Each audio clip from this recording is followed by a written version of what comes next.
Before we go any further, Dr. Tachi, Yes. you know what I'm going to ask you to do. You know that. I suppose. So, I am the founder of Indie Soup Media, which is an independent network for independent content creators. We're on a little bit of a hiatus right now, but we will be back soon. We have about 30 shows amongst 25 creators. And Dr. Vibe always likes me to say this. We're somewhere in the neighborhood of 28,000 subscribers on YouTube. All right. And without also, now it's Emma's turn. Oh, well, okay. Oh, well, you think I got to give equal representation. Come on now. Do you have about, I don't know, 5 weeks? No. So, hello, everyone. Emma Ansa, media journalist for African Diaspora News Channel, the Daily Scrum News, your news. And then I have my channel, Emma Ansa News with Purpose. And I have my website, Ansa Media Group, and I am here to talk about everything concerning our community. It's about our community, and that's what I live for. That's what I will die for. That's what I'm passionate about, and I am so stoked for this conversation. All right. So I'm going to have the opening conversation because I don't know what Juice Man's gonna say. He says he's gonna listen, but I don't. We'll get him out of the bullpen. So I want to ask both of you, what first drew each of you to journalism and media, and when did you realize your work would center Black communities? So I'll start. I'm an accountant by trade, so it wasn't even on my radar to be a journalist. It's just once I started vlogging, because I made a point of starting vlogging, because living out where I live, I didn't see a lot of people that looked like me. And then all of a sudden, over like maybe I would say the past 5 years, I started to see more and more Black businesses coming here, Black businesses opening up. And I was like, well, wait now, hold up, wait a minute. I don't remember seeing this. I'm very excited about it. So I started vlogging, and I would go around to different Black-owned businesses, and I would just pull up and be like, hey, do you mind if I, showcase you? I'm just so excited that you're here. And somebody saw it. And then somebody recommended me for African Diaspora News Channel. So I went through the process, and the rest is history. 5 years later, and here I am. But again, that wasn't even on my radar. But to answer your second question, it is something that I'm very passionate about because it's something I went through my entire life living in Canada. So being able to have a platform to expose it was almost therapeutic for me. And the opportunity to be the voice for the voiceless, which was me as a little girl growing up, it just is everything.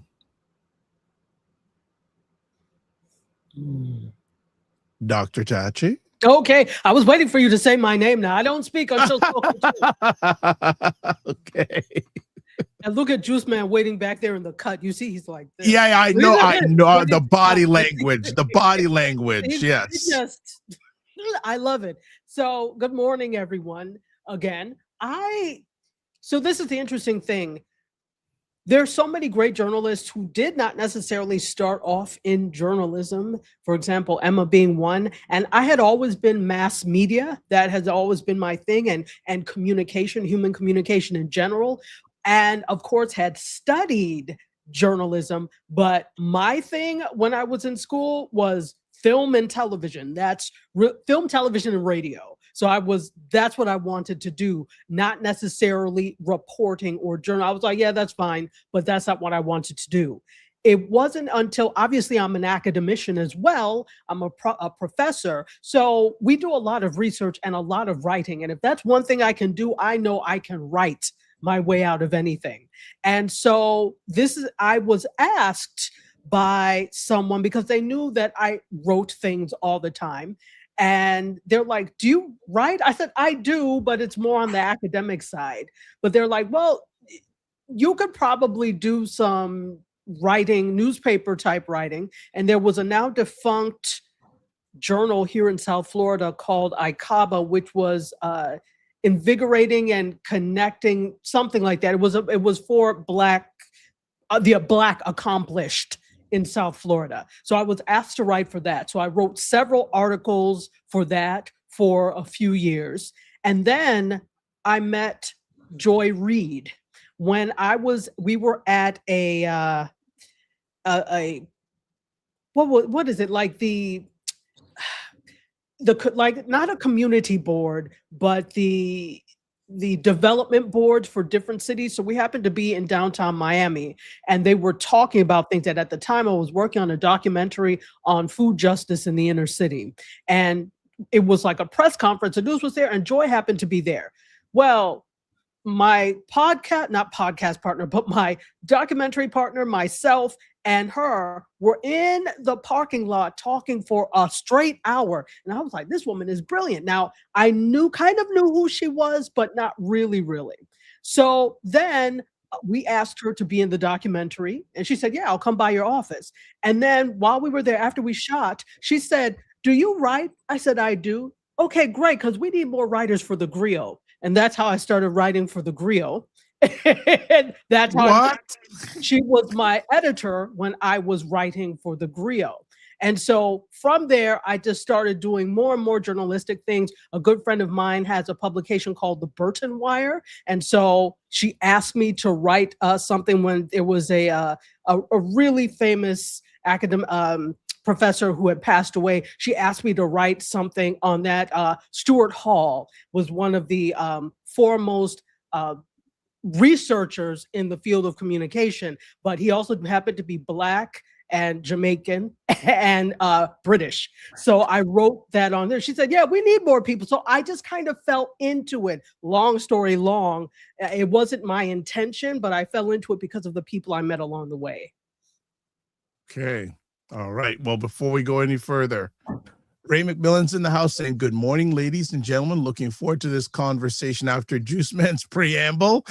and Ray asked Emma, where are you, Emma? Northwest Territories? No, she's not.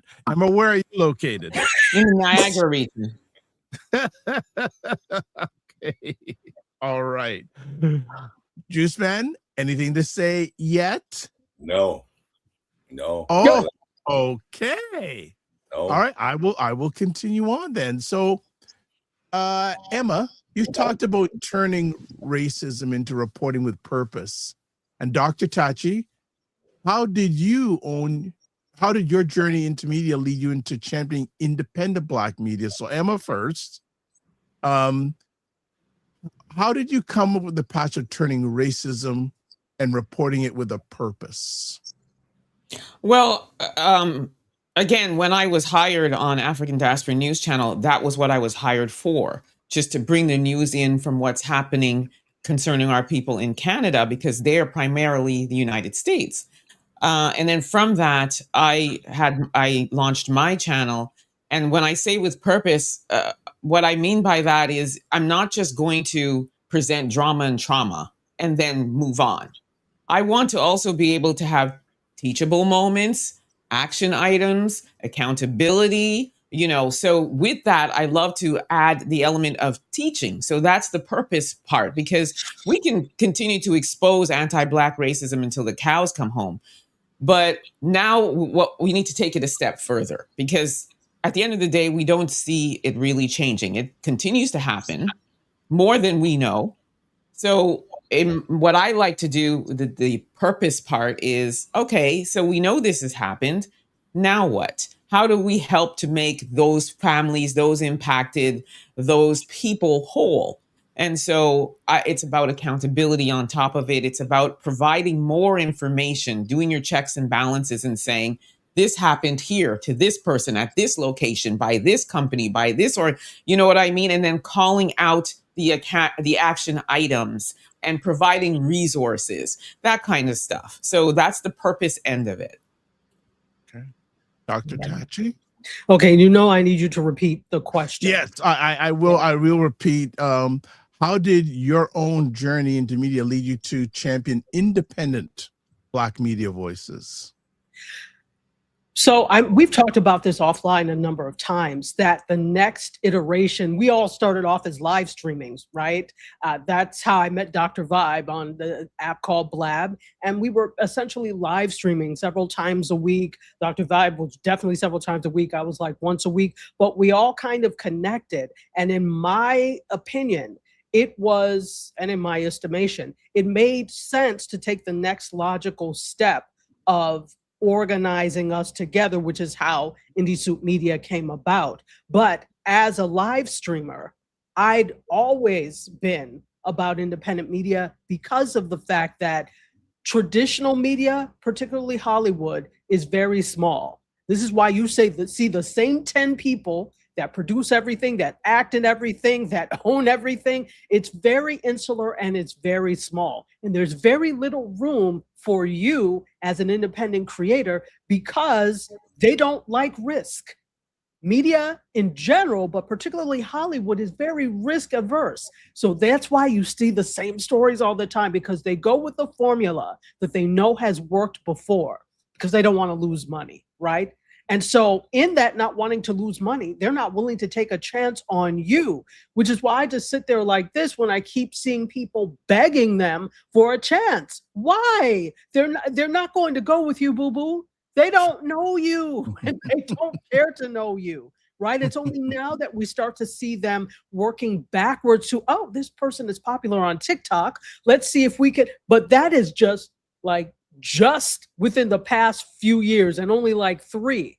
And there's still people that are in the traditional media that aren't quite sold on this independent media thing. And it's for that reason, trying to give a voice to people who traditionally had no voice, and it cuts across, race, it cuts across ethnicity. There's so many people who you wouldn't have a chance to say anything anyway because you're not one of the chosen ones. So make yourself the chosen one. That's why I'm so into it. I like that. I like that. Make yourself the chosen one. I like that. I like that. Juice Man.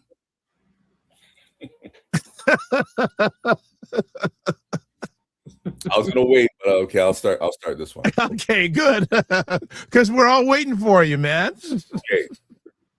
As Black women in media, who, whether you work in traditional media or do the blogging and all that other sort of stuff, how hard was it for you to find a good person to do makeup, hair, video, and all the other things that happen within the media aspects? I will answer that. Well, as you can see, I have locks. But prior to that, I was one of those women that were wearing wigs and weaves and all that good stuff so that I could fit in, and that it would make it easier for people to handle my hair. But now I have a loctician. So nobody touches my hair in any space other than her. That's the first thing. As far as makeup goes, it's always an issue because they can't find the right, blend. Sometimes they have to blend 2 or 3 different colors to get the right shade. Sometimes you look very ashy. Sometimes you don't. Me personally, I'm not a big makeup person. So when I'm going in, I'm bringing a sister who knows how to do my face. I'm very intentional about that.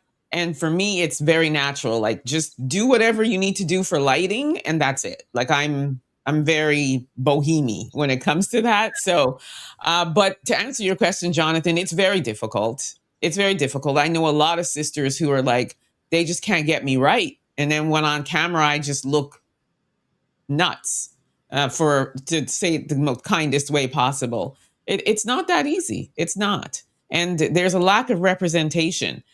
Also, there are some people who say that they have been recruited as Black people to teach non-melanated people how to do it instead of hiring that Black person to do it. So that's the other difficulty that happens within these industries sometimes, which it boils my blood. Let me just put it that way. Dr. Tachi?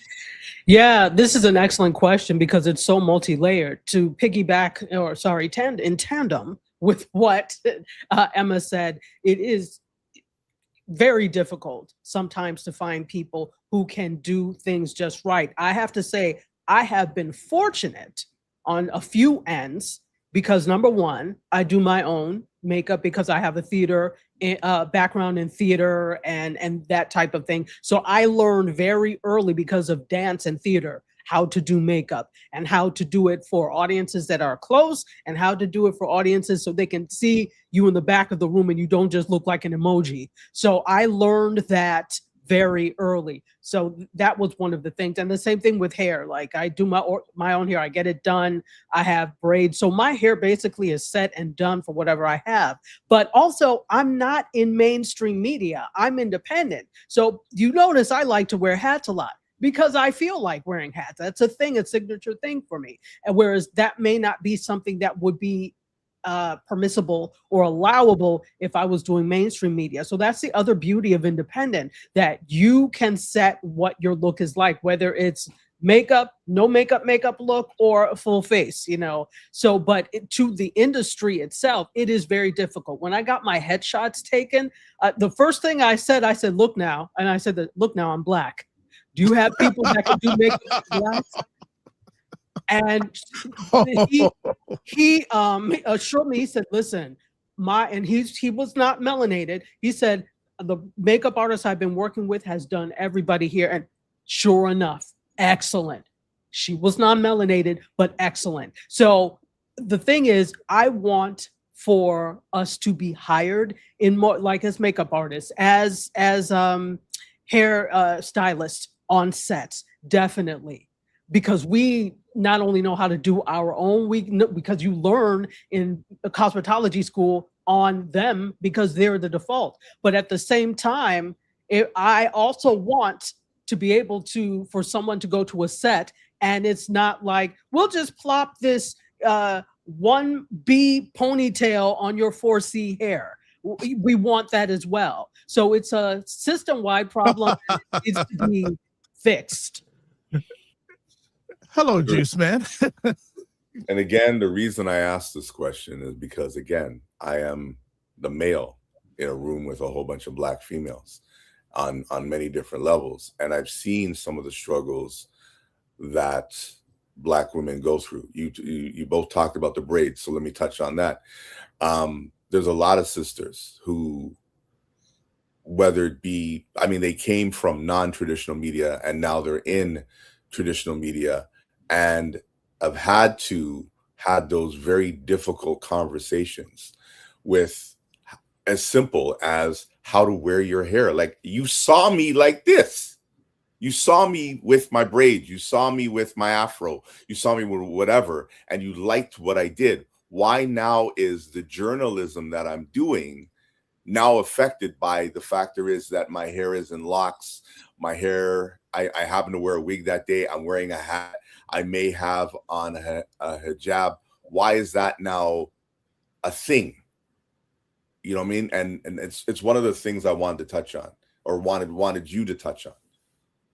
So it truly is one of those things where for some reason with Black women, our the way we do our hair can be a deterrent, and it's unacceptable because at the end of the day, I always say, and to your point, Dr. Tachi, that's why for me personally, I'm all about independent media, but that's why I always say, you know, we as Black women, we need to ensure that we have the right representation in the room, because if we don't have that, there's always going to be people who are going to look at our hair and be like, can you, like some women who have, let's say, really beautiful afros, they'll be told things like, can you tone down your hair?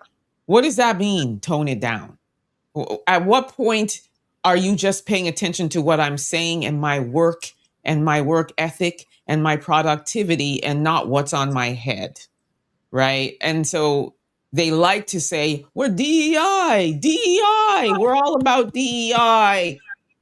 That's a load of you know what, and I'm going to keep my mouth clean. But it is such a crock, and that is why, like Dr. Tachi said, independent media, and I call it new black media, is where it's at. And guess what? People are starting to watch, not starting, they are watching and paying attention to new black media and what we are saying. Just to do a reset. Oh, go ahead, Dr. Tachi. Sorry to interrupt. Yeah, no, I just wanted to mention something that that whole thing, it's difficult, and it's been a difficult road to kind of switch over, but we do have the Crown Act, which prevents discrimination based on natural hair. And Crown actually stands for Creating a Respectful and Open World for Natural Hair. And so to your point, Juice Man, of the why is you knew me like this, why is it a problem now? Yeah, you're not supposed to do that. The reality is that people do. And so this is why people can only do to you what you accept. And so if we keep accepting jobs and things and places that do not want us to be our whole selves, right? Come, but only if you have a wig on. Come, but only if it's braided down neat and your edges are slicked. That if you keep accepting that, they will keep serving that up. So it's up to us to change that. And even with the Crown Act, just to touch on that, even with the Crown Act, because we don't have that here, but even with the Crown Act, I still see a lot of Black people that still go through this. Yeah. In schools, in workplaces, they're still going through it with the Crown Act. So that's to tell you how it flies in the face of Black people anyway. There's still that lack of respect and regard. And it's us. It's not always all them. Sometimes it's us putting these constraints on ourselves because we've been taught, oh, well, this hairstyle isn't professional, or it will be somebody else that comes and says, another Black person that says, well, you might want to do. I remember very well, and this wasn't television, but when I went for my interview down here, which is why I'm here. One of a colleague, a friend was like, well, maybe you could slick your hair back. I'm not slicking my hair back. It will be out. So when you play into that, and they Exactly. were fine. They were fine. They were like, well, we like your hair. I know. Yeah. No, we can't accept that. We just can't. But I understand that some people will, because guess what? They got to put food on the table. They need that paycheck. They got a mortgage. They got children. They have all those things.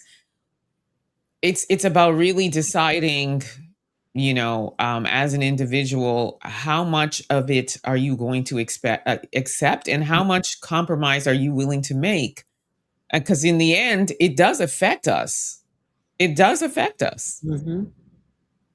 Okay, so just doing a refresh here, myself and Juice Man are hanging out with Dr. Tachi and Emma Ence about what is it really like to be a Black woman journalist on the Morning Vibe. And Ray has a question for both of you to expand on Dr. Tachi's statement about being independent. If either of you ladies got a lucrative offer to join a major mainstream outlet, would you accept it? And what impact do you think you would have? See, that's the beautiful thing about contracts. You get to read it, and not only are they interviewing you, you are also interviewing them. So when I'm looking at a contract, I also want to have input in what's in that contract. So I would make damn sure that these certain things, my hair, all of the things that are important to me, my look, my work ethic, what I want to bring to the table needs to be in that contract. Otherwise, what I'm not going to do is sign it based on the money. And then when I get in there, it's like, well, Emma, you're beholden to us. Well, Emma, you can't say this. You can't do that. You can't. It's very difficult to leave your independence for money. And then you have to make all of these compromises. And all of a sudden you're stripped of who you are, and you become who they want you to be. And I can't accept that. So the short answer is I need to have very much say in what I'm bringing to the table, and you have to accept it. Because at the end of the day, if you're offering me this, you obviously see something in me that you want. So I should have an opportunity to tell you what I want as well. Absolutely. I 100% agree. 1000% agree. There are too many people, too many of us that are willing to, because they threw in a 12 piece of wings with blue cheese and celery from Wingstop, that you're willing to do whatever. And And that that sounds so delicious. it does, right? It does. But we're too willing to do that for the small, because it's not, as Emma said, it is not just about the money. It has to go beyond that. If we take a look at the case of, for example, Nick Cannon, remember when he had all that trouble because he did not have the rights to Wild 'N Out? So it's a show that he created that they wanted, that MTV, was it MTV wanted at one Yes, point? I believe so. Yeah. I believe so. That MTV wanted. He just saw the money and went. But did you secure all these other things? Was it in your contract that if we part ways, this is mine? So that's the beauty of the contract. Nothing in this country or in North America, let's say, works without the beauty of a contract. So if somebody, I would, if the contract was right and it allowed me to do things. Because here's another thing that happens now. If we're looking at now the morning show with Charlemagne and them, because I don't remember the rest of the name, Charlemagne and them is on Netflix, but it's exclusively on Netflix. Yeah. That to me was a dumb move, because you built your audience on YouTube and outside of Netflix. So would my contract allow me to still do the things I'm doing independently, or would it be an all or nothing situation? If that's the case, I'll take nothing. You're no further behind. Stay with what you're doing, right? Stay with what you're doing. Because I didn't have you to begin with. So Right. I will always have them. And I think this is the thing that creators in this day and age need to remember, that your audiences were the ones who brought you to the point that you are now. And so, not to say you're beholden to your audience, but you do kind of owe them something, because they've stuck with you all this time. So now, because big corp A, B, and C media group wants you, you throw everything away and throw everyone away? Because one day you're going to need to come back. And will they still be there? We'll see. I 100% agree with you about the Breakfast Club as well. As you said, and it's Lauren LaRosa and Jess Hilarious are the other two. Thank you, Jess Hilarious. DJ Envy. Yes. So, everybody, well, I want to say everybody, but millions of people woke up every day and were looking forward to watching the Breakfast Club. Like, that was the thing. Whether they were driving to work or whatever, you had the opportunity to call in. So there was audience engagement. All of that is gone now because they signed this deal with Netflix. And I don't know about you all, but me personally, I don't subscribe to Netflix on a regular basis, because what I find is it's a lot of repetitive old stuff that they keep recycling. And every so often they'll throw in a few new things and say, oh, this is here now. And then they bait you in, right? And then you're on this auto billing again. And then more of old stuff comes. So for me personally, as much as I enjoy the Breakfast Club, I'm not going to get a Netflix subscription for them. And there are a lot of their viewers that feel the same way. Mm-hmm. So I agree with you, Dr. Tachi. I'm sure they got a multi-million deal. Oh, but that was a rich deal. That was a rich deal for them. But what about all the people that have been here for you, like you said? Juice Man, I can go on. I got another question. Okay, you're both independents. Is there a sisterhood within the independents as far as the ladies that do what you do? Because what I see is you have your platform, but I'm not seeing a sisterhood within the ladies doing what they do. I don't see a group of ladies doing the same thing within an independent framework altogether. I see one woman and that's it. I see another woman and that's it. I'm not saying that there's not room for another one, but I'm not seeing 2, 3, 4 women as part of something. I'm seeing one independent woman, another independent woman. So I'm asking the question, is there a sisterhood in the independent world when it comes to Black female journalists? May I? Emma, do you mind if? Yeah, you go first, and then I will respond. Yeah. Okay. Thank you, respondent. So, that statement could be made about independent media in general. That statement could be made. It's not just a woman thing necessarily. There are all sorts of just independent people that are islands floating by themselves, and I think that's kind of the nature of how independent media has become, or what it has become. And I'm going to use YouTube as the example because it's YouTube. It is speaking to you. And so everybody feels I can have a channel, right? So independent media in this day and age, and if we're looking at it from a YouTube lens, it dictates that, oh, you can do this. So you don't think about banding together with others, but that's why Indie Soup Media exists. And there's an awful lot of women that are on Indie Soup Media, people in general, right? But there's an awful lot of women. And that was part of the thing, that we're all doing this. Why operate in silos by ourselves? And there are others that are doing that as well. I can't remember the name of it now. Dr. Vibe, you probably remember, but there are other independent networks that are doing the same thing, that are Black women owned. And the one that has like, there was the one that's a young lady. Yeah. He started many years ago, and I can't. Very many years ago, because I met her at a conference. I can't remember.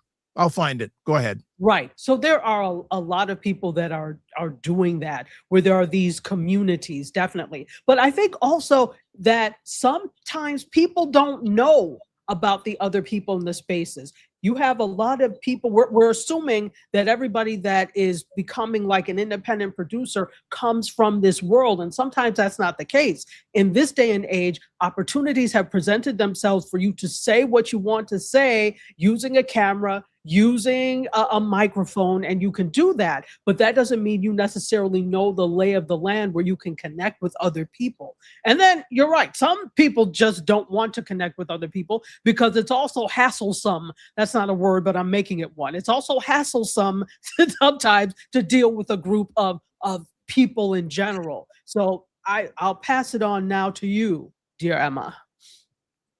Well, I will say I agree with everything you said, all of those scenarios. I will say this about myself anyway, and Dr. Tachi has been on. I'm always trying to recruit people to join me on conversations that I'm having. Not only that, but it also depends on what you're doing. You see, like me, and for example, the kind of content I do, I'm a fly in the face of people concerning our people, right? And so there are some women who don't want to be a part of that. They really don't want to. They don't feel comfortable in that space, right? They're happy just being a content creator, talking about makeup and hair. No shade to them, but I'm just saying not everybody wants to do this kind of work. That's the first thing. And then secondly, as I said, I've only really seen in Canada, when it comes to Black women, I only know of 2 women that do what I do. That is Salam Debs, who's an anti-racism coach, and she is fierce, and she is under attack on a regular basis, but it doesn't stop her. And I've had her on. She's always willing to come on African Diaspora News, on my channel. She is always willing to come. There is another woman, her name is Tiara, and she is part Irish, part Black, and she is also fierce. She is under attack on a regular basis. I've reached out to her. I said, sis, come along with me. Let us do this thing. Sometimes you get left on red, even though you invite them to come. Sometimes they feel comfortable just doing what they're doing, right? So you can't force people. But I will say, I am about the sisterhood. I invite people all the time to come on. Let's have these conversations. What do you think about this? I reach out to people. I introduce myself. I say, you're more than welcome anytime. I put call outs. I do it online. I do it live. I'll be like, listen, if you want to reach out to me. So I'm all about the sisterhood. It's just not everybody is. And no shade to them. Not everybody wants to do this kind of work. Not everybody wants to do it together. Good stuff. Let me just jump in. Ray says, as an independent consultant, the hasslesomeness is one reason I have avoided collaborations. So I quite understand Dr. Tachi's perspective. I mean, you ask once. If they say no or they leave you on red, you move on. That's it. Yeah. Oh, listen. And when people tell me no, you don't have to worry about me ever asking or if you leave again. Me on red, that's good enough. I know you read it. And that to me is a no. So that's it. The reason I asked the question is because I've seen some stories with my sheroes where they are the only one doing what they do. And as you know, when you're the only one doing what you do, every now and again, people throw darts at you, right? And every now and again, you get shot and you got to heal. And sometimes when you heal, you don't want to necessarily go back in that fight again. So I was looking at it from an aspect of if there was a sisterhood, they can't just ping one of us off anymore like they've done throughout history all the time. As well as I've raised girls, and little girls are always looking at what both of you women do, as well as some others, and saying, I want to be her. And sometimes they're watching a channel and then all of a sudden that channel is just gone. Yeah. And sometimes they're trying to reach out and figure out, okay, well, who is the next person, or how can I be that person? And again, if there's only one of you, what are the steps to get other women to do more independent stuff? Like, again, in the traditional media, there is kind of a, you do this, you try to work your way here. In the independent media, you could be selling shoes yesterday, and then all of a sudden you're on a camera today, but you've done it. But is there, how do you get there is more the way I'm asking. You know what I mean? Do you understand what I'm saying? Can I just interrupt? Can we parking lot that to near the end of our conversation? Oh, sure. Yeah, but I definitely, because I definitely want to get from both these wonderful ladies their learned experience on pathways.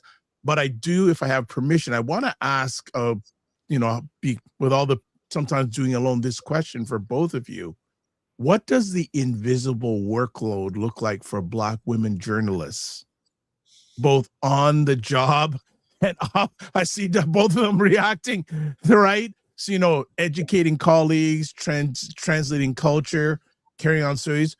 There's probably a side that many of us don't see, especially from a Black woman journalist's perspective.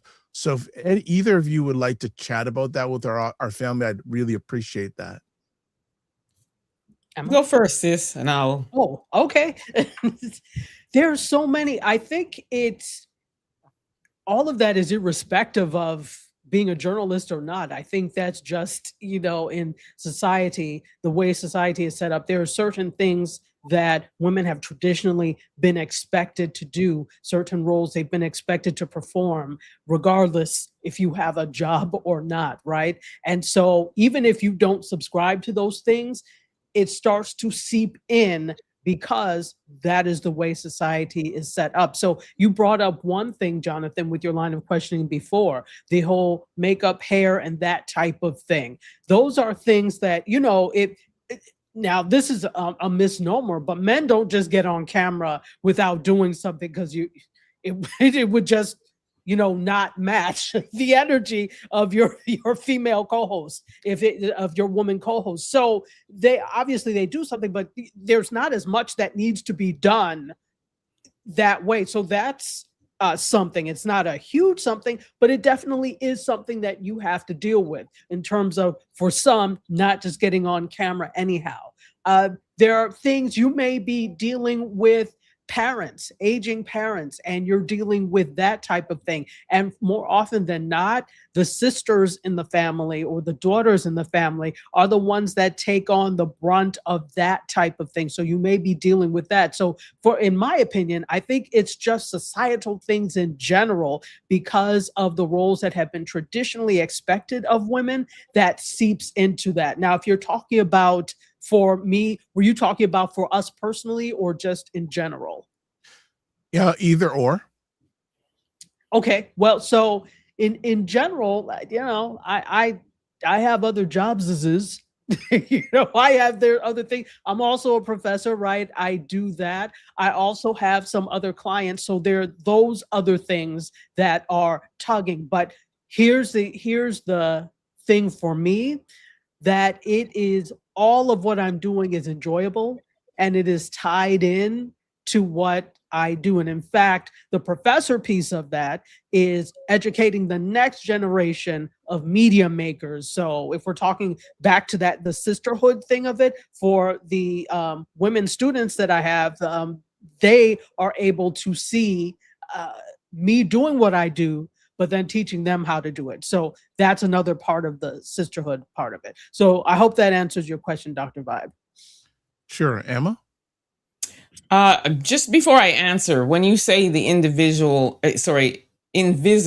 excuse me, are you referring specifically to just the work, or are you looking from a broader lens? Because if we're talking about, I'm focusing on the workload, because especially there's a lot of workload and also things like microaggressions, those things you got to take on, and also your own life, all those things that a lot of times, all of us are independent content creators. There is a side that 99% of this audience don't ever see, but I'm talking specifically as Black women journalists. How do you handle that, sometimes that invisible workload that our audiences don't see? yeah, I mean, I always say that, what we do involves a lot of work, especially if you're delivering news. You want to make sure, obviously, that you're fact checking everything. You're not just putting stuff out there. Responsible journalism is important as well, especially if you are exposing people, organizations, companies, schools, etc. Right? So that involves a lot of work. There's a lot of research. A lot goes into either going live or a pre-record. If you're independent and you don't have a team, then you've got to learn how to make thumbnails. You got to learn how to, create fun and interesting captions and descriptions, and you got to learn how to upload things. There's a lot of work on the back end. If you have a team, even the team, you got editors, you may have graphic artists that do it for you. You still have to be able to run it, right? So it involves a lot of work initially before you come on camera. Then from a personal standpoint, you're dealing with threats, you're dealing with insults, you're dealing with verbal abuse, you're dealing with a lot of things on the back end after what you put out, and especially what we do, right? You are exposing the ugly truth, and sometimes the ugly truth hurts people. So hurt people. So, you're faced with threats. You're faced with, I'm going to come there and I'm going to get you. You're faced with all kinds of insults. So that's part of the invisible impact, I would say, from the workload that you do. So from a work standpoint, these are some of the things in the back end that people don't know about. And so when you go live or you put up your pre-record, you've got people telling you what you should say, what you should do. You should have said this. You're a liar. You're this and that. Me personally, all it does is fuel me, because if I have that reaction, then I'm doing something good. I'm growing. But I sent you some statistics, Dr. Vibe. So it does affect women. It does affect us, and specifically Black women, because with that, we're also faced with our appearance. We're told things about the way that we look. We're, it's the attacks are real. Okay. So as you can see, let me put my glasses on so I can get into this. So like, as you can see, 70% of Canadian journalists report being attacked, right? And harassment. And that's just in the past year. And then you see 71% of Canadian female journalists say online harassment is the biggest safety threat. 1 in 10 have received death threats just for doing their job. And then you've got women, BIPOC, and the LGBT are facing higher rates and more severe abuse. And I know I've been on the receiving end of it since I started doing what I'm doing, right? And as I said, Sister Salam Debs is the other Black woman here in Canada that does it. And she's had to close down some businesses with the amount of death threats that she gets simply for speaking the truth about us as Black people. And then we've got Tiara, who recently started. I don't even think she's been doing it long, and she's receiving death threats. She's receiving threats from people. I could have brought some examples, but I don't want to feed that into the algorithms. I don't want to give those people any life. If I feel like it is threatening enough, I know what I need to do, and we have the right people in place to deal with it. So, but that's just to give you a snapshot of what it is on the back end, invisible. Some journalists tend to bring it out so people can see exactly what these people are saying. And I will lie if I said that I haven't done it a few times, and I do intend to do it this week because I'm starting to see a rise in it. When you see 70%, 71%, that's not anything to turn a blind eye to. So sometimes you do have to bring it out, which I intend to do this week. So stay tuned for that. But yeah, this is just to give you an idea. Absolutely. Anyone want to add on to that that infographic and the funny thing is, it doesn't even get specific to Black female journalists. That's specific. This is just general. But anyone want to add on or have any thoughts before I take the image down? Just to touch on that, that's because we lack race-based data. Of course, in Canada, country. yes. So that's why you only see a higher rate, but we don't see how high. Like, we don't have specific numbers. I just wanted to clarify that. And I don't have the numbers for the US, but I can guess it would be similar or even higher if you think about it. And yes, we don't have those statistics by ethnicity and by race to show that. This is a real threat, definitely, whether you're independent or whether you are in mainstream media. This has been happening, definitely. I think part of the reason that I don't do what's quote unquote hard news, why I'm media, tech, and pop culture journalism, is because I don't want to deal with a lot of these things. Now, that doesn't mean that these things couldn't happen if you are reporting on something that's quote unquote lighter, but I also have not. I've actually had a pretty good time of it in the 11 years that I've been doing it. I haven't had like anything problematic happen. That doesn't mean it can't, but I haven't had it yet. And I think if I was dealing with hard news on a more regular basis, that could be a possibility. But for me, I enjoy what I do. I do what is natural to me and what I've been trained to do, which is why I talk about what I talk about. But the thing is, I also don't think that should scare off people from speaking the truth, because that's exactly what they want, for you to be silenced and not tell the truth, which is why I give so much credit to Emma and the platforms that she is on and her own platform for bringing out the truth. And that's why I said no shade to any. Listen, whatever you're passionate about is what you're passionate about. And for the record, I enjoy Dr. Tachi's show. I enjoy watching other things. I have to find the balance for myself as well. So when you're in this space on a regular basis, you got to make sure you do other things. You can't sit in this negative space. So I do what I do. It gratifies me, but I also do other things so that I balance it out. As soon as I'm done with that report, I'm not going to consume it. I'm not going to foster it, right? I have to make sure I go and I do all the things I like to do, all my guilty pleasures, right? So you do have to find the balance, and part of that balance is I enjoy watching Dr. Vibe. I enjoy watching Dr. Tachi. I enjoy watching other podcasters doing other things. I'm not going to leave my podcast and then go sit and watch 10 more hours of the same thing that I do. Please don't. Right. Yeah. So and I'm glad that there's a variety, right? And Dr. Tachi will still come on and talk with me about something concerning what I do. And I'm more than happy to come talk with Dr. Tachi on her show about what she does. Oh, you're coming. Don't worry. I'm running.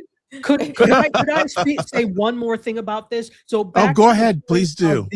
The some of the hidden things. So again, I started off independent.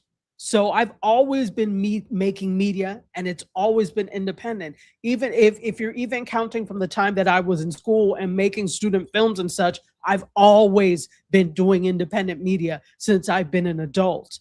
But the interesting thing for me is watching people like on Indie Soup Media, some creators who have no clue exactly what it takes to produce this thing. And they're like, oh my God, because so many people have been used to the narrative that, oh, you get a deal and they take care of everything for you. My friend, even on mainstream media, they're not advertising their stuff for you. You have to get out there and let people know that you've got this show or you've got this thing going on. And they also think that people pay, the entity always pays for you. No, a lot of these people are pitching things that they have already shot and they've put skin in the game already. So there's a misconception of what it actually takes to produce a live stream, to produce a show, a daily or several times a week show, or even once a week. They have no clue. And it's interesting. It's not just, some creators who come to me on the platform, but just in general, people who want to do that. When I'm like, well, you got to do this, and this. It doesn't bother me because I've been doing it from the beginning. But for people who have the mainstream media mindset in mind, it's a problem. So that's another hidden thing. Yeah. And if you don't have a team, like I said, you're doing it yourself. Yeah. You're running your live stream yourself. You're pulling up your assets, and there's a lot of work involved. A lot. It is. And for somebody who's not used to it, they don't want to do it. They always want somebody to produce it. Whereas I'm like, I had a producer at one point, but guess what? This is what I studied. I know how to do it myself. So if for some reason you can't have a producer, bam, you know how to do it yourself. But some people are just lost. Case in point, when the pandemic came and everybody went virtual, The View, Whoopi Goldberg came on and she still had her bonnet or do-rag on and nobody said anything. This is because you are so used to people doing things for you. The lights are set up for you. The camera is already set up. Your makeup is done. Your hair is done. Now when you have to do it yourself, you forget things. Nobody had a checklist. Nobody took class with me, clearly, but nobody had a checklist to make sure of all these things. So it's very different for people who are not used to doing it. But I think because we're all used to doing, it's hard, but we're used to doing it. Yeah. And like you said, to your point, a lot of people who are new to it have this misconception that it's just so easy to do until they are hired to do the job. And they're like, wow, I had no idea how much work is involved. It's so much that you have to think about. Let us not forget, YouTube is our boss, and there are rules and there are guidelines. So you also have to think about all of those things in everything you're creating, especially if you are doing it yourself and you don't have a team or people that are, understand all of those things, or they are tasked to read those guidelines and make sure that you are, when you present that you are following all of those things. So there's so many things in our mind, things you can't say, things you can't write, things you can't put on thumbnails. There's so much involved. And oftentimes, like I said, people who are just coming into it really don't realize until they're in it, oh wow, I can't do that, I can't say that, I can do that. Things get taken down, you may get a copyright strike, you may get your whole channel demonetized off of one thing. So there's a lot involved. And to your point, Jonathan, which we said we'll talk at the end, these are the kinds of things that I would do as far as sisterhood goes, to teach, to pay it forward of what I've learned on my journey of doing this. That's just a short answer. Juice Man? For the spaces that you try to get into, how do you handle the word no? And trust me, I've heard no a lot, because there's been some spaces that, some of the mainstream spaces that I thought, oh, I wouldn't mind, even just being a co-host for a day in this particular space. And the answer is no. And rejection hurts, but at the end of the day, all that does is I say to myself, okay, no is the answer. I'm just going to continue doing what I'm doing as an independent, journalist. And I will take all that energy and that time and everything, focusing on building my own table. And I'm going to stop asking to be invited to other tables. I'll just build my own. Again, it may sound simple. It may, that's me. Some people take it differently. Some people may feel like it's discouraging to them, and then they lose their morale or their lack of desire to continue going. For me, I just use it as maybe it's a sign. I just got to keep doing what I'm doing. And the right people who continue to see what I'm doing and want me, they will come and find me. But in the meantime, I'll continue doing what I'm doing. And that's what I would say to anybody else who is going through a lot of rejection. Not easy, but it's part of life.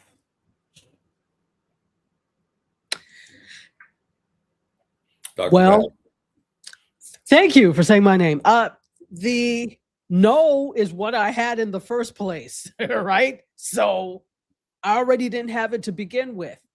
So obviously, if you want to go after something, it's just, I'm sure it can be frustrating for some, but this is the interesting thing. It doesn't frustrate me. That's actually what prompted me to double down and triple down on being independent. In 2018, I had actually pitched Mediascope to some entities because I was at a pitch summit. So it was like a speed pitch, basically. So you had a certain amount of time. So I pitched to an awful lot of people.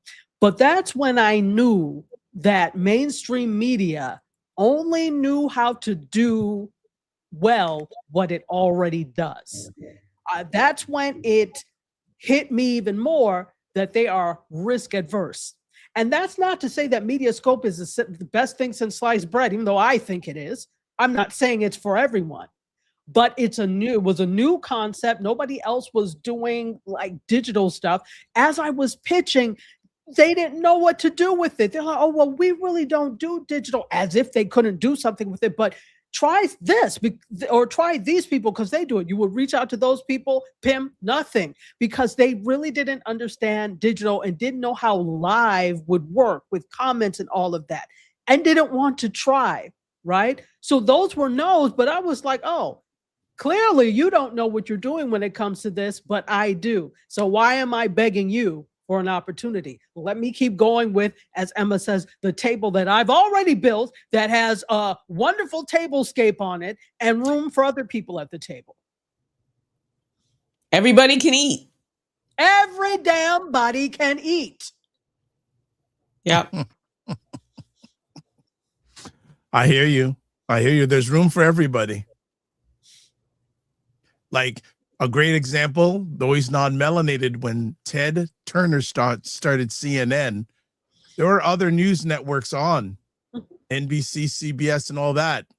Look at CNN today, worldwide leader in news coverage. He didn't say, oh, well, these other people doing things. Do you, as Dr. Thatcher say, do you. And what I will also add to CNN is, as you know, some people have been let go from CNN, like Don Yes. Lemon, like Mhm. Chris Cuomo. And guess what Mhm. they did? They went and built their own. Jim And Acosta. they are Jim and very successful. Other people who like Candace Owens, whether or not you like her content, I she was don't. also let go. She has built her own. She has built her own. Joy Reid. I mean, I could go on and on. And guess what? They went and they built their own, and they're doing better than they were. Absolutely. I agree. Here's the thing that I want us to come to, that it always takes the conduit of going to a major network before we can become successful on our own. Because let's be clear and let's be real. All of those people, though I love them, they would not have done this on their own. They would have been right there Initially, sitting no. on MS Now, on CNN, or wherever they were, just as happy as comfortable, uncomfortable. It was because they were forced into this life, and now they see, you know what, this life is better. I'm not beholden to you or you or you, but I want people to know that it's beautiful over here. The water's great over here. Start here. You don't have to beg them for. And guess what? Just because, granted, I know there is a lot of money to be made in corporate media in some senses, but you can still make that amount or more because you're in charge. There's no cap on what you do. And it's not going to, this is for everyone, even if you are mainstream media. The days of having one job and having that pay millions and stuff anymore, those are done. It's multiple streams of income at this point. So why can't you generate those multiple streams? And that is why, to Jonathan's question earlier about being offered a multi-million, I'm coming in telling you what I want. You know, we're not going backwards, because as I said, you sought me out. So, you know, it goes both ways. That's what you want. That's why you have the power. You Yeah. you hold the chips. Let me ask, both of you work or run independent platforms, or you work with or run independent platforms. How does owning or co-owning media space change what you can say and how you show up as Black women journalists? Well, to my point earlier, depending on the platform, there's some things you can't say. So it's very important to make sure that you adhere to their guidelines, you know, their code of ethic. Sometimes it can be corporate-y as much as you don't want it to be. There are some levels because they are the boss. If it's my own, like building my own website and app, then the sky's the limit, which is that's the other table that I'm building, because I don't want to be told what I can and cannot say. And by the way, even though this is what I do on a regular basis, and this is my main passion, even on my channel, I'm going to be diverse about the news that I'm delivering. I'm even starting on Fridays. It's called the Friday Culture Pop-Off. Stay tuned for that. Ooh. Yes, where we're talking about things related to pop culture, like When am I on? last Friday. Oh, you know, I'm coming. I'm coming for you. The sisterhood. Exactly. For example, last week we did one on if you bring your wife to a Chris Brown concert and Chris Brown brings your wife on stage, how are you throwing your wife's stuff out when you brought her there, and why is she on the stage? You know, just talking about what's the code of ethic? What is the protocol when you go to a concert? It's already packed. Just pack it up right here. Just pack it up and take it up. Oh, you're packing up makeup for her to go on stage? How nice. No. Jonathan, I'm saying no. I said her stuff's already in here. Just take this and go.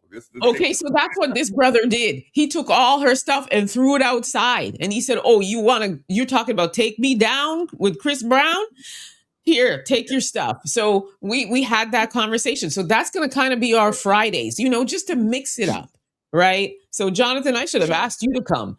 Dr. Vibe, I should ask you to come, but stay tuned. The next one is coming.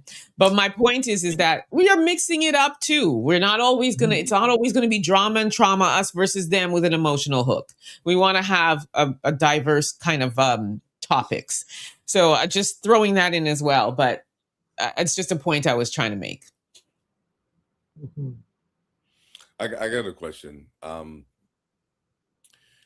You've been doing this for a minute, and there's good, bad, and indifferent things that you've done. What is something that you did in the early days when you were broadcasting that you look back at and say, man, if I only knew then what I know now, I would have done this a lot different? How has your evolution been as a Black woman journalist? Like, what's one of the things that you looked at now and say, I'm so much better doing this because I've been doing it for a minute? I can talk about stepping in the dookie mess because we've all stepped in the dookie mess. I want to believe in this space, and so I will attribute it to mistakes. And when I say mistakes, I just mean as somebody who didn't have a journalist background but was very passionate and highly overzealous about getting news out. And I think, as I said, there are a lot of journalists that can probably relate to this, but I can think of two examples. One in particular that really, really stands out is I kind of misrepresented the PM of Jamaica. Okay.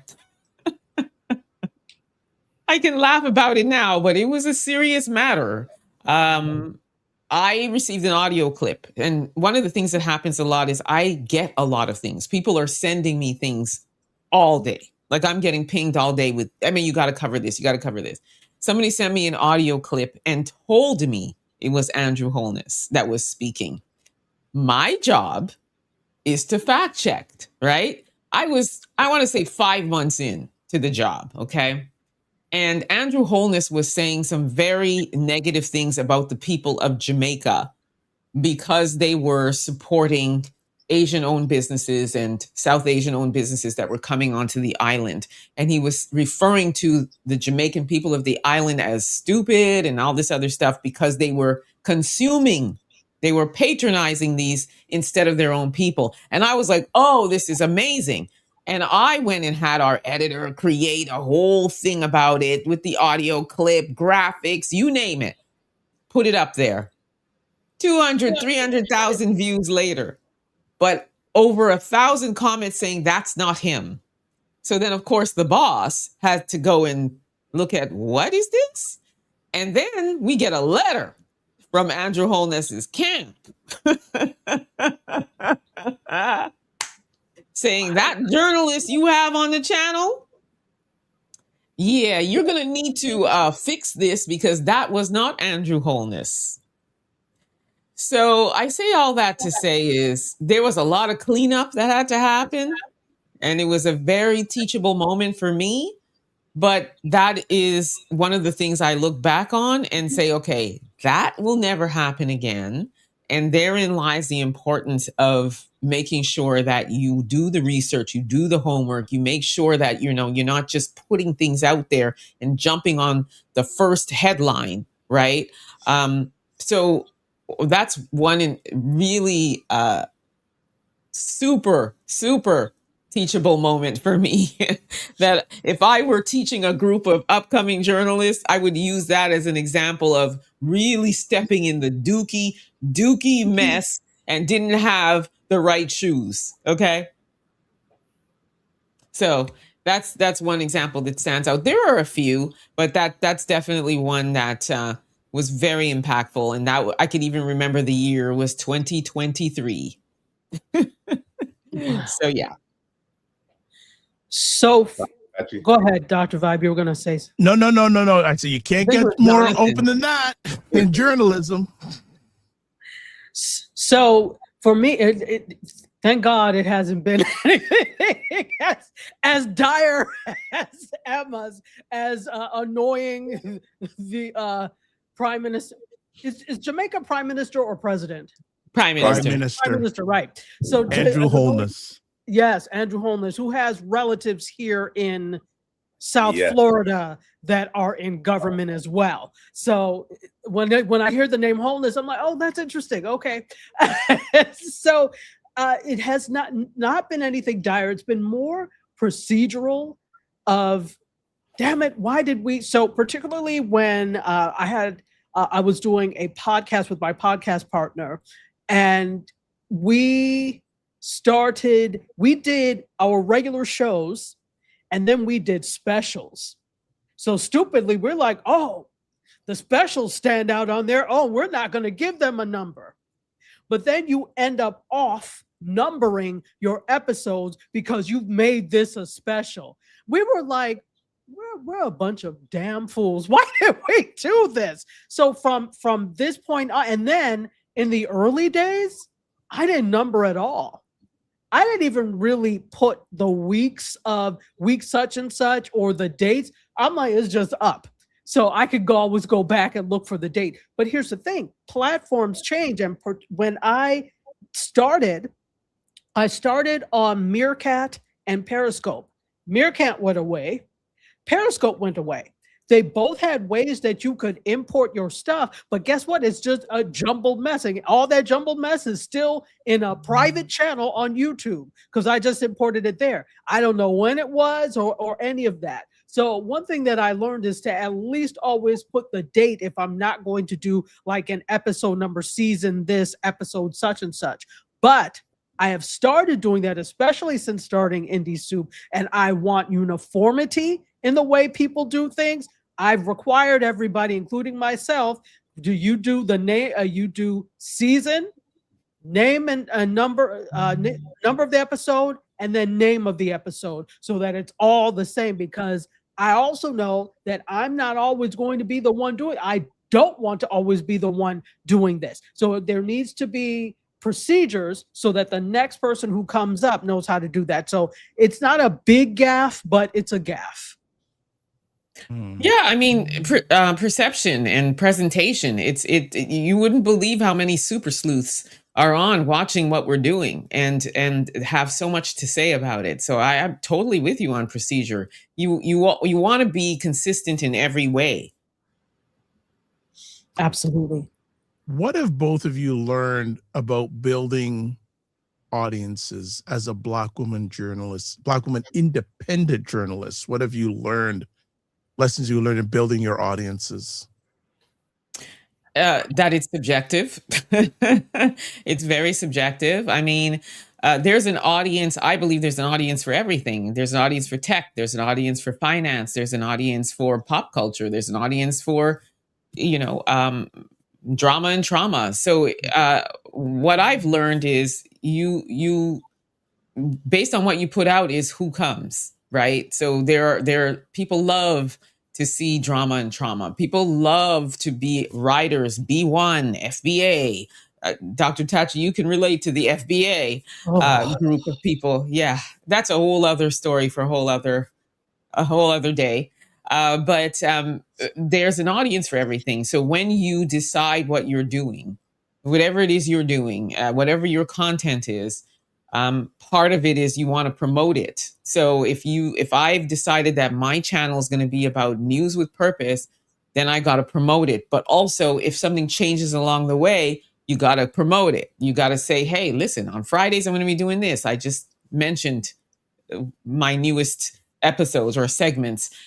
So you want to continually promote yourself because again, you're independent. Nobody's doing it for you. So you want to continue to promote what you're doing. And that also requires time and effort. You got to put in the time to do that. And in this day and age, there's so many resources and tools and stuff that you can use to sort of up your game and your presentation and all that stuff. But that's one of the things I learned is there's an audience. Based on your audience, you got to figure out your SEO. You got to figure out your target places that you want to promote, all of those kinds of things. And you just got to do it. And I will also add, do not get into your head about the amount of views, about, the amount of people on. Just keep doing what you're doing. I started off with 11 subscribers. Okay. I now have 9,000. So it's one of those things you are passionate about it. You just keep going, do not give up. Don't listen to any naysayers. There are people that said to me, oh, Emma, I don't think you should do that. I think you should do this. Your insecurity, I'm not fostering. So I'm not listening to what you think or your Debbie Downer attitude of, no, that's not going to work for you. I know who I am. I know what I want.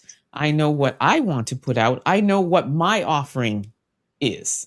So don't allow any naysayers to visit their insecurity on you, because that's their insecurity, not yours. That's the other thing I'll say. Then that's what I learned. Well said. Wow. I think I've learned that it's definitely about audience building, and I know, Dr. Vibe, you're not a fan of this word, but it's more about community building. So you are building a community, not just an audience, because audience members come and go. Your community feels connected to you, and they will come back every time you're on. Listen, sometimes I did a live from the beach one time. I didn't tell anybody I was coming on. I'm just going to go on. People still came because they're part of my community. And it feels good that, hey, you want to come and hang out with me on the beach? I feel special. It feels really good. And I think they feel good about being a part of the community. They feel included. Another thing is, by including, you say, hey, to, whoever's online, welcome them in. Like, for example, I see Chris online right now, and Jazzy, and a whole bunch of other people, Sharice Brewster. Hey, welcoming them in. That's another thing that I've learned works. I'm already the type of person that likes to welcome people to things. So it was just natural that I would continue to do that. We all do the same thing. You put the comments on the screen. You say hello to them. Yeah. I know where everybody lives for the most part. My audience, hey, it's such and such coming in from the Pacific Northwest. How are you? It is wonderful to see you, because they've been coming for so many years. So they feel like family. That's why I call them the Mediascope Massive. Yeah, just to piggyback on what you said, that is part of the engagement piece that I was speaking about.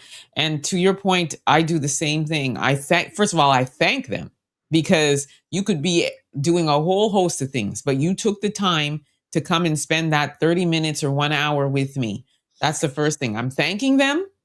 And I am also I will spend 15 minutes or so just going through there and also I'll say things like, let me know what you think, family. And I call them my family. Mm-hmm. And I end with love. I love y'all. I'm going to love you and leave you before I love you and leave you, et cetera, et cetera. I encourage them to be safe.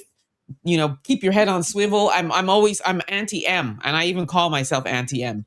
So like Annie M from The Wizard of Oz. That's what I say. So you definitely want to have that engagement, because they're coming to have those conversations with you. They're interested in what you have to say, but they also have a say. So that's the other thing I learned as well, is it's very important, especially if you're going live. They want to be a part of the conversation. Mm-hmm. So you want to have that. So I love that you do it too, Dr. Vibe. You bring it up on screen. Mm-hmm. The other thing I do too is anybody donates, I make sure and give them a huge shout out. I'll bring it on the screen and I'll be like, thank you, sir, for that $10 donation. I appreciate you, and I will engage with them. I'll be like, you know what, Frank, you're right. And you know what else, Frank? Those things go a long way. And guess what? They'll keep coming back, even if you're talking about a rock on the street. But, yeah, if I have permission to interrupt, even more importantly, they're going to tell all their people about it. They share it. That's the thing. Yes. That's the thing. They will. I have Ray has a question.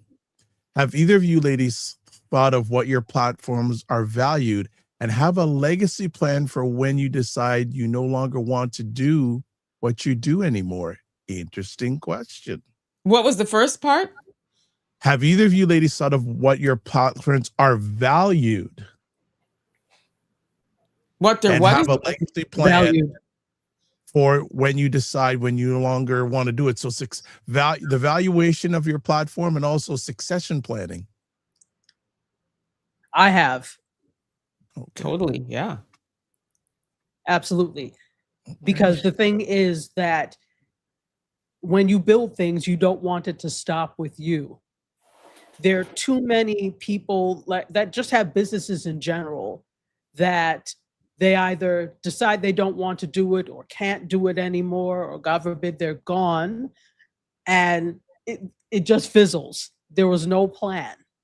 So I definitely have that in mind, and definitely have thought about valuation. I think it's important for anybody in media that has that, especially those of us that are independent, because we also have to make sure we're thinking about it like businesses. And this includes content creators. So I don't just mean like all of us here thinking about things, because we obviously know that what we have are also businesses, but there are lots of other content creators who are just creating content, but they don't view it like a business. And I'm like, you could sell your channel if you wanted to. That this has value. So I think those are things that we all need to think about. So the answer is yes. Yeah, of course. I mean, I think what I do, and I speak about how passionate I am, is a value add, in my opinion. So I already feel like it's a value add. As far as legacy, if I'm in the home with diapers on, I do want people to remember me or my legacy as somebody who was the voice for the voiceless, but also brought people along.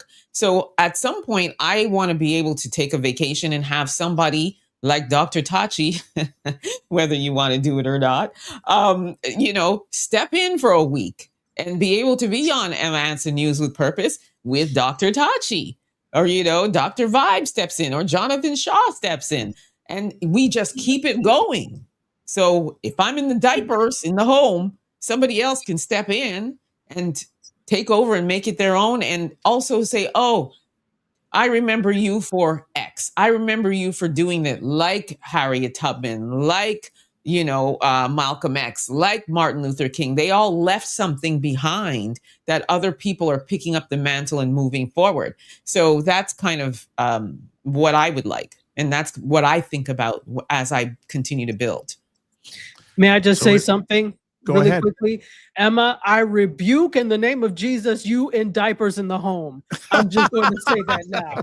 I rebuke that. I have a family that would take care of me, okay? Get me behind me, say, nope, not for you. Nope. Let me see if I can bring up a comment to break that one up. Someone saying, I would hope the emphasis wouldn't be the money, but the message and the influence and change in the world. And that as long as one could speak, the work would continue. Loyal listeners would stay. And Kale Design says it's all community building. Yes. And just to add to that as well is one of the other things that I learned, and shout out to Philip Scott, African Diaspora News. I mean, I've learned so much from this man. He's been in the game for 14 years. He is beyond. It's super important to bring a personal element to the work you do, because that's also how people connect, right? Super important to do that. And then the other piece is independent media. For me personally, we're not CTV. We're not buttoned up. So when you're having these conversations and you're talking about, it could be because, my news is mostly hard hitting. That's what it is. But you could still do hard hitting news and still have it relatable. So it's super important to just, like, you're talking to your friends, right? And that's part of the audience engagement. So I just want to add that as part of the community building. I hope you'll come on board with that word now, Dr. Vibe. Well, I only use it when someone comes to me, the Black community, and I say, okay, where is it? I don't mind the word community, but when it's used in the Black community, I say, okay, where is it? Just speaking in a greater Toronto area, where is the Black community? I don't have anything against the word community, but you gotta show me, you gotta give me the receipts behind it. The problem is it's used as a monolithic term in terms of the Black community. It's the same thing when people say the media. No, it's media. Yeah, because people operate in silos. So it's not always, it's not calm unity. All right. Juice Man, you've been quiet for a while, Bill. Dr. Tachi made you roll off your chair for a second, as usual. Anything else you want to add? Because I know both these independent content creators got things to do. I think we should come back to your question from earlier on about the sisterhood. The one thing I would have, this last question is, in doing what you do, sometimes I was watching something from a documentary on Don Cornelius, and he was afraid to touch certain subjects and certain things because he figured it's going to move his audience this way or that way. Has there been that moment where you looked yourself in the mirror and said, I need to get out of my own way? Not with what I do. I think, I'm fairly passionate about what I do. So I will say this, and it goes back in history. And you probably may roll off your chair when I say this, but I suffered from a severe case of a fear of public speaking. Like anything that involved all eyes on me, you couldn't pay me to do. So, You too. oh, you too, right? Yes, you couldn't pay me to do. I don't know when it ended and when it began that I developed this courage to do it, but I feel like it came from God because he said, we need you to do this. So we're going to go ahead and lick that fear out of you. And so that allowed me to not get in my way. I got out of my way. I got out of, like, that fear left me. Right. And it started with me pulling up to these Black businesses and just, I got my little tripod and my camera and my little mic and just did it. Right. But as far as now going forward, I'm fearless when it comes to this work, because again, there are a lot of people that reach out to me and they want to tell their story, but they're afraid. And they want me to do it for them, but there are certain things I need, and there are certain things that they need to be willing to open up to. And then on top of that, me knowing the audience and me knowing what can happen impactfully with them sharing their stories, because trust me, some of these stories can really blow the roof off of organizations and what have you. Really powerful structures. And so I have to be honest and tell them, here's what can happen. These are 3 categories that you'll fall into. You'll have people that will be supporting you. You'll have people that'll come for you. And then you'll have the organization that have lawyered up and they will come for you. So you got to be prepared for all of this. So in that regard, sometimes I can't do it because I need authorization. But me personally, nothing gets in my way anymore. It's just those obstacles that can prevent me from doing what I really want to do. Dr. Tachi? So I don't think there are a lot of things that have gotten or do get in my way. It's definitely not being like in front of the camera or whatever, because I'm like, where's the mic all the time? However, funny thing, initially, that was not what I wanted to do. I was cool behind the scenes. It wasn't until I took my headshots and the photographer was like, you should consider being on camera. That's all you had to say. So you don't have to convince me, too much of that. I think where I start to get in my own way is with sales. I need to be a better salesperson. Sales is a tough thing for lots of people. That's not necessarily what I want to do, but that's what needs to happen for things to continue. So that's what I'll say. When it comes to sales, I do need to tighten up and get better. But other than that, nothing so much. All right.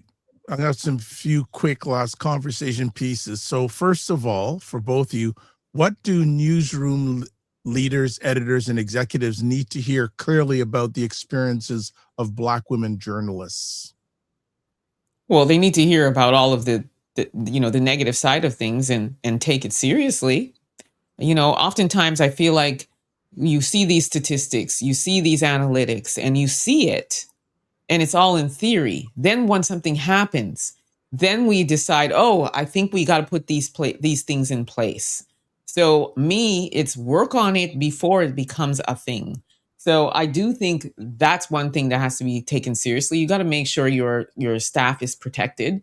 And I'm not assuming that that's not happening. I don't know, because I'm not in those spaces. But I want to believe that when you have field journalists out here that are covering things in dangerous, territories, countries, situations, that you have those safety measures in place, right? So I think you just want to make sure that your team is protected. You don't want them out there and then something happens to them and you just replace them with another journalist the next day. So it's like you want to make sure that people are safe. You've hired them to do a job. And in our case, we're independent. So we have to be responsible for taking those measures for ourselves, right? Because again, oftentimes as Black people, BLM is there for a reason. And there's been many, many situations where our alarm bells that we're ringing, our bells that we're whistling is not taken seriously. So we need to make sure that happens. Dr. Tachi. Lean into the unique storytelling talents that we have. We come from a tradition of storytelling culturally. And so there's a unique way that we do things because of that background. I understand there is a quote way that journalism is supposed to be done traditionally. But guess what? That's all been disrupted because of social media and the new media outlets we have now for that. And I think that Black women, those of melanation, are uniquely positioned to tell stories in ways that will draw audiences in, because that's what we've always done. We are storytellers. So I'd say lean into the storytelling aspect of what we do more. Okay. What can everyday viewers do to support Black women journalists beyond liking and sharing their content? Like, subscribe, watch, comment, share, all of those things. Just, take it in. Come and join us. Hang out with us for an hour. Set aside time to just watch what we're doing. We're bringing good content because it's important. It's important to our community. It's important to pretty much everybody. It's relatable. Just support. Support. Dr. All Tachi? of that. All of Okay. that. And if you know somebody that knows somebody that knows somebody, put us on to that. I mean, too often we're silent about the people we know, or we don't think about it. But if you know, this is another thing about either sisterhood and being a connector. If you know someone that would be a good match for you in terms of working with them, in my case, also shooting video, that type of thing, put them on. Yeah, Okay. totally. If a young Black woman comes to you saying, I want to be a journalist, what path would you advise in 2026? Mainstream newsroom, independent outlet, or building her own platform? For me, it would be a mix between independent and build your own. I would not encourage them to go to mainstream unless they want to. And if they want to, I may not be able to help in that area because I'm not in mainstream. So I can certainly, provide some resources. As a matter of fact, people have reached out to me on LinkedIn and things like that, asking for if I know of any because they just got out of school. So my answer is always the same. You might want to consider building your own. And if you need help with that, I'm more than happy to help you with that. But here are some resources for you if you're interested in the mainstream space. And that's everybody's right to choose where they want to be. Dr. Tachi? Cut your teeth at the independents, and then you can work on building your own. I think we also have to remember not everybody is wanting to build their own. Not everybody can build their own. There are some people that we need people to work as well. So obviously, I think you can build like one part of your own, like having a YouTube channel, etc. I think that's great in addition to doing things. But not everyone is meant to own a business. I don't think media ownership is for everyone because there's a lot to think about. But I would still say start at Independence, cut your teeth at Independence, and then if you desire to have your own, yes, but there's no push or force for you to have to do your own. But I would say I always encourage students to, like, do you have a YouTube channel at least?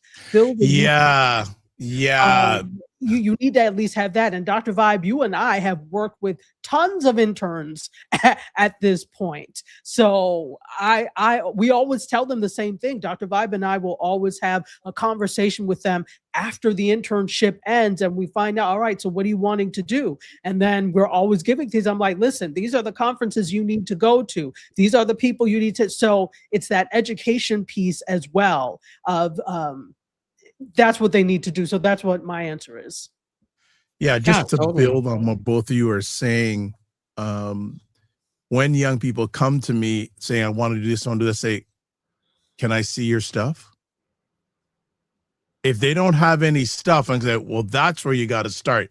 You got to have stuff at least out there that people can look at. If you don't have it out there, I'm going, you're starting behind the 8 ball. Not to say you can't get it done, but people are going to, if when they meet you, they're going to say, where's your stuff? And over the years, especially with students, more of them come to me with their portfolios online you can look at. Those to me are the ones who are the serious than the ones who are just playing around. Juice Man, it sounds like you may have something to add to this. No, I'm listening. No, I'm good. I do want to add really quickly to this. I don't know if you all know, just like I don't know all the Canadian newscasters, you probably don't know all the American ones, but on ABC News, there is a reporter, his name is Gio Benitez. I don't know if you've ever seen him. I have. So Gio, when I was doing my faculty internship at CBS 4 My 33, Gio was in college at FIU. I think he went to FIU, Florida International University, and he started off as an intern. He was so good because he learned to do everything himself. He was like a one-person show. They made him a producer, still in college now, in undergrad, for the morning news program. Gio is now on ABC News. Wow. Okay. So last conversation piece. Imagine the media landscape 10 years from now. What would success look like for Black women in journalism? Well, for me, it's your own. Having your own. That to me is the pinnacle. It's yours. Like I always say, even in this space, right? When I sit down and start my live, I'm saying to myself, I'm the boss. Yes, I have my audience and I'm happy to have people coming on, but I am the boss of this particular space right now, what I'm doing. So having your own and knowing that you literally are the boss of that's where we want to be. And like I said, New Black Media is what everybody more and more and more is coming to watch now, right? And we have places like TikTok, and we got creators that are just solely on Instagram or solely on TikTok, and they have a massive audience that comes to hear what they have to say on those platforms. So having your own is a thing that I feel like will be a bigger and broader space that we're going to start to see 10 years from now. It's already started now. So 10 years from now, I can only imagine where it's going to be. And trust me, it's ruffling feathers. It's flipping tables.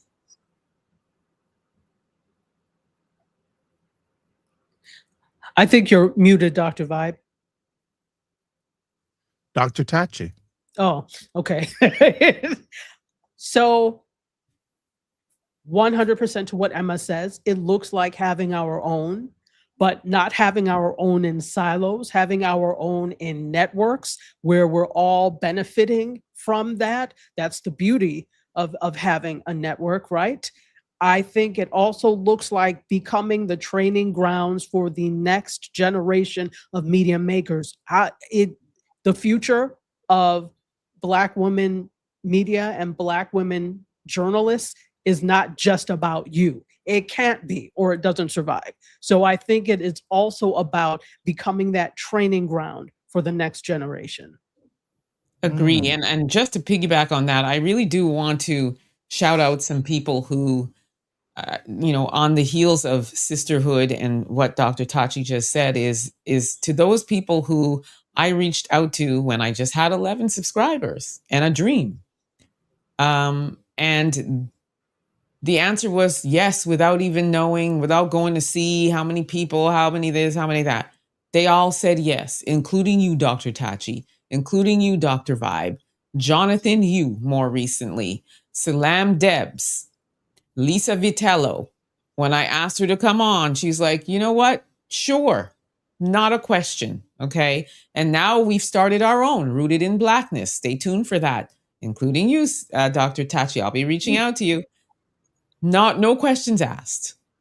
Also just believing in the dream, believing in the passion. And I just wanted to make sure to shout those people out. Theo Wilson, shout out to him as well, who was just always willing to collaborate with me. He's out in Colorado and he always takes the time to come hang out with me. So my girl Lee Seaton, I just have to shout these people out who believed in what I was doing and is willing to come along for the ride, not taking a penny. It means everything. And I promise you, it doesn't go unnoticed because I am Petty Betty and I take inventory. Okay?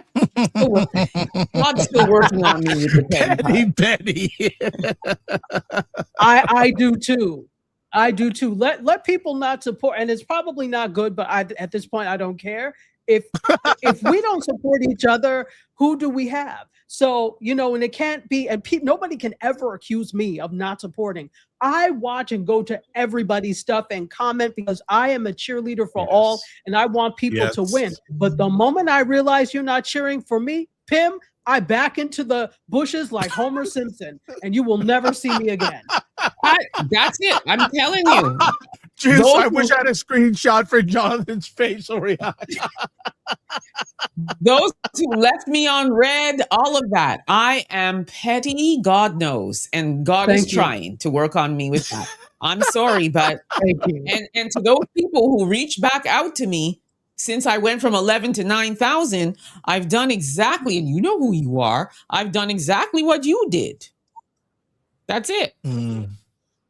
So I thank those people, including the three on here.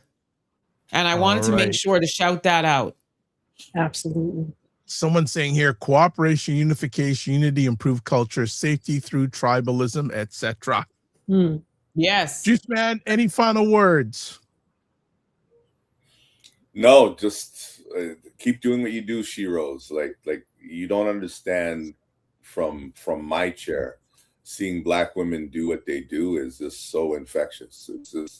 It's like, and I'll say this for my career, when I saw like a Tracy Moore do her thing, and I mean she'd be on CP24 with the braids, and doing her thing on CP24, and Marcia, just watching them both on TV, and Natasha.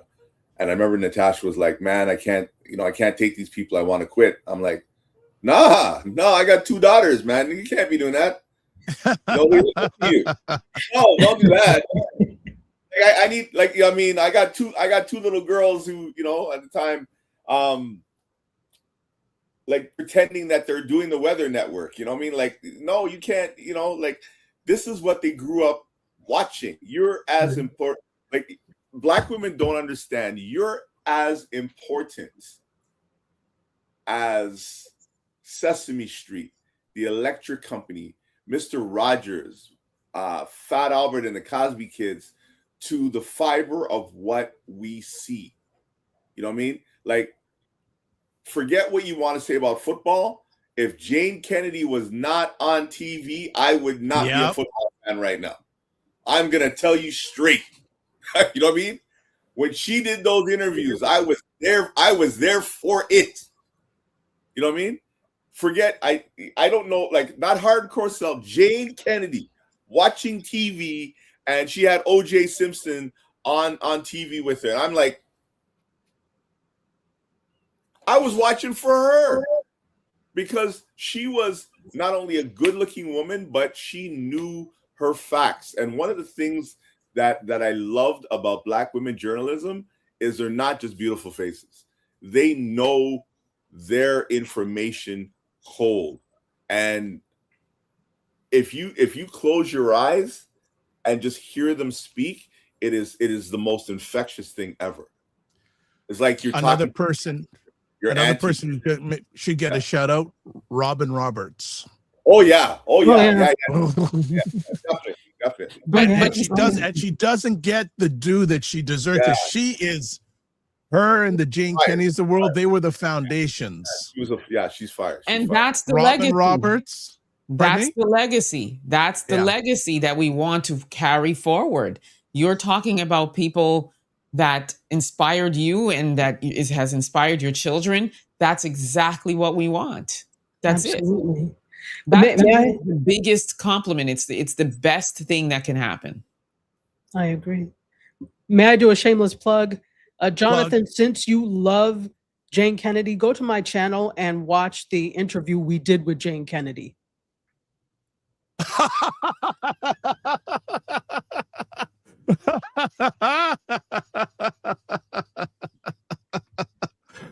Man's eyes bulge. Man, I pop out of him head. It All was right. amazing. Kale Design 20 says to Dr. Dasher, you are a true supporter. Also says, love this conversation this morning. Thank you. Frequency Event Promotion says not having support from people you support is very concerning. Yes. It's part of the journey. And it's also a test. It's a test on how bad you want to do it. And it's a Yep. test of how quickly I can unfollow them. Okay. Freeman says, when you support folks, never keep the score, but when you process and see how you build folks up and don't get the support in return, sometimes it raises an eyebrow. Doesn't raise an eyebrow with me, it's just saying, but the funny thing is, when many times those people will call back and I will say then, so what's your reason for calling me? Oh, Just asking. the fact that you even give them that airtime. Exactly. Because I'm not You answering. are left on red. I'm telling you No, right now. Sometimes I like to hear. I feel Not to you. say I'm going to go any further, but feel I just you. like to hear. Absolutely. And then I also, feel you. it's 100% okay to support one another. Absolutely. You see what Juice Man's doing? He's trying to find the interview. You know what I do? Tell I him should where you can find it. probably Tell him send where you it to can you. find it, Dr. Tati, because you know he ain't going to be happy now. I ain't even paying attention to you right now. I'm just sorry. Okay, I will find it and put it in the chat for you. Thank you. Well, I want to say thank you so much to both of you for It's taking been the great. time to hang Thank out with you. us today. It was I was really excited for this conversation. I said this is gonna be an as we say epic conversation, and say thanks. Any final words from either one of you before we shut it down? No, well, again, like I said, thank you. You Dr. Vibe, you Dr. Tachi, Jonathan, everybody in the media space doing their thing and crushing it. Thank you. And I appreciate everybody, like I said, who has come on my channel, who's coming up on my channel, Patrick Morris, Jason Henry. Patrick Morris. Oh, yes, man. iLive Radio. We're going to talk about Black men in, by the way, Jonathan, I'll be reaching out to you too. But yes, talking about Black radio, basically, in Canada, and kind of like the challenges, the triumphs, why is it that we don't have our own? Like what are we missing? Okay, you may just a little plug there. You may want to rope me in because I was one of the people that was in the original radio application for a Black station back in the day. Less. Oh, Say wow. less. Yes, with Juice Man remembers those days. Say less. We'll be reaching the out. funny thing is, I don't know if this gentleman is still alive, but if he is, if Daniel Carteron is still alive, that would be the person you really want to speak with. Juice Man, you're going to say something. As I copy this thing in for YouTube, He is like on the interview.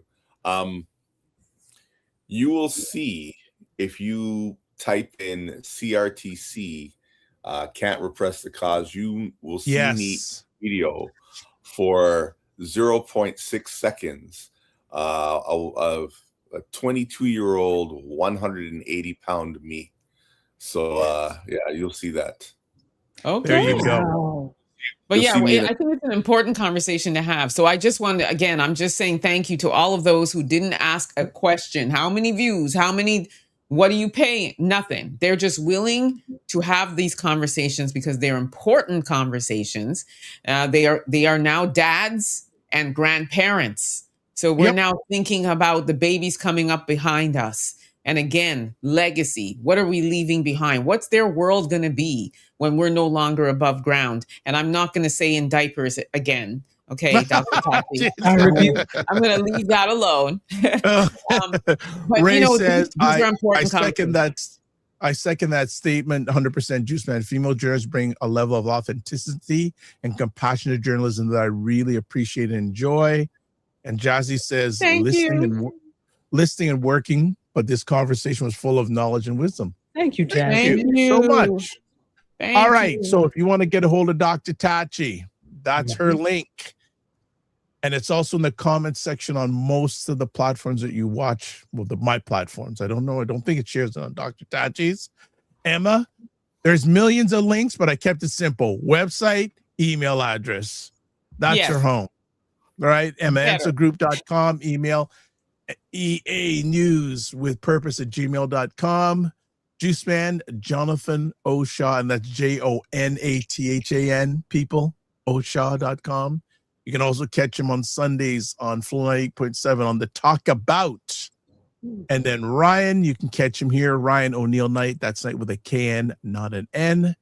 Myself, taplink.cc/the DRVIBESHOW.com. And you can watch replays of this epic conversation on the Dr. Vibe Show on YouTube, Facebook, and LinkedIn, and the Afro Caribbean Business Network, and Ryan O'Neill Knight on YouTube. We got through it, family. We got Yes. through it. One more shout out, Simone Jennifer Smith. Here to help. Miss Shout Simone out to her Jennifer as well. Smith. She's another one of my sisters. Well, there you go. So as always, live your life as a dream. If you can dream it, you can make it. Sometimes you have to get smaller to get stronger. Block assumptions. Aim bigger, aim better, aim higher, aim wider. Love, faith, and respect. Don't just manage your time, manage your energy. Remember to give yourself grace. And if you're not making money, make history. Try to do both. And it's always make it better. God bless. Peace to all. Keep the faith. Walk good. I think we'll do a part 2 of this in the near future. Take care. We must. Bye.